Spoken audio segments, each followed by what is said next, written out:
Hello. Today I want to talk about notation, more specifically, marching snare notation. For example, here is the notation guide that I use whenever I transcribe or compose.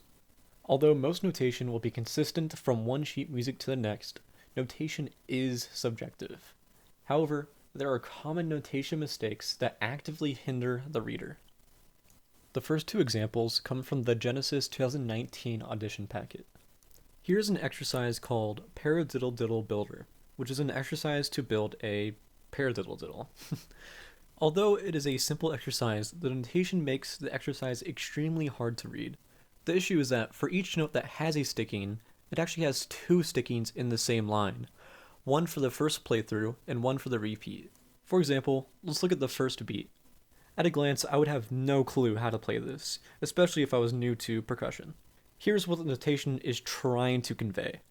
Simply that for the first playthrough, you play with your right, and second playthrough, you play with your left. However, the notation does a terrible job at telling the reader how to actually perform this music. In this notation, the stickings are actually separated so that the player easily knows how to play the stickings for the first and second playthroughs. Now, here's the second example from the Genesis 2019 audition packet. This exercise is called Flam Drag Breakdown and is a simple exercise just to break down how to play a flam drag. The first flaw in this exercise is quite obvious, as it makes the same exact mistake as the previous exercise in writing repeat stickings in the same exact line as the initial stickings. However, the exercise gets worse because the rhythms are actually not correct. The last measure is what the exercise is building up to. So as you can see, there is a sextuplet diddle in it. However, in the first, second, and third measures, there is not a sextuplet diddle. Instead, it is a triplet diddle, which are just sextuplets. The best way to see the difference is actually to hear it. The top is what is written, and the bottom is what should be written. So first, let's hear what is written.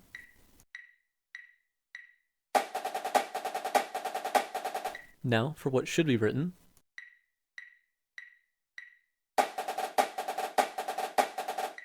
These issues actually caused issues in the audition process when people were trying to learn these exercises. And honestly, I'm surprised that these exercises were published in the first place considering their mistakes. Now, I want to do an experiment. In a second, I will flash two stickings on the screen, and this is what it will look like. Your job will be to figure out what stickings were written. Ready? 3, 2, 1. Did you catch it? It went by pretty fast. If you didn't, here's the sticking. It was simply a lowercase left on the left and a lowercase right on the right. Let's do one more. Ready? 3, 2, 1. Did you catch it? It went by pretty fast again, but this time I thought it was a little easier. If you didn't catch it, here's the sticking. It was simply a capital right on the left and a capital left on the right. Personally, I found it easier to recognize the capital stickings instead of the lowercase stickings. Now, there's probably a multitude of reasons of why this is, possibly because I usually write with capital stickings so I see them more often, and so I can recognize them better. But also another instance is probably because I'm dyslexic, and it's easier to distinguish the capital R from the capital L than it is to distinguish the lowercase l from the lowercase r. And that is why I use capital letters instead of lowercase letters. Now, there are people who use lowercase letters only, and there's also people who use a mix of both. Now, I think using the mix makes the music look better for the reader, and it gives a little more information about the dynamics inside the sticking. However, I found it can be a little clunky to use because you need to kind of set a limit of where the lowercase stops and the uppercase begins. Anyways, those are my thoughts about stickings. The last example is an excerpt from the show music for Cadets 2018. The worst thing about this excerpt probably has to do with the beaming in measures 2 and 4. If we look at measure 2, beats 2, 3, and 4 are all beamed together, which makes the downbeat kind of hard to find. And bar 4, all of the notes are beamed together in the measure, which is kind of ridiculous. I think beaming would be kind of the bare minimum.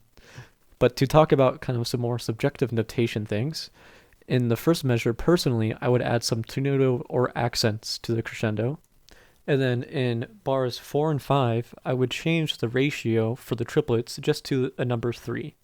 Now, I believe this occurred because in Sibelius, whenever you want a ratio to happen, like in the 5/3, I think that's an acceptable use of the ratio, you have to go in and actually change the settings. Now, if you don't change the settings back, it will continue to use a ratio for the rest of the time, which is why I believe the 3:2 is used for the triplets. Although it is because of the unique beaming, the beams are actually slanted, which I do not like at all. I like to just make them flat, which makes everything kind of more organized in my view. Now, here's a comparison of my rendition with the original. Personally, I think my edition is easier to read for many reasons, but the biggest, of course, being in the beaming, since you can't really tell exactly what rhythms you're supposed to play, considering the beaming is just kind of all over the place. Now, I don't want this video to be too long, so I'll briefly just add that writing exercises or shows in landscape mode is terrible, because you have to either take it out of your binder or return your binder when you're in a drumline setting and reading music.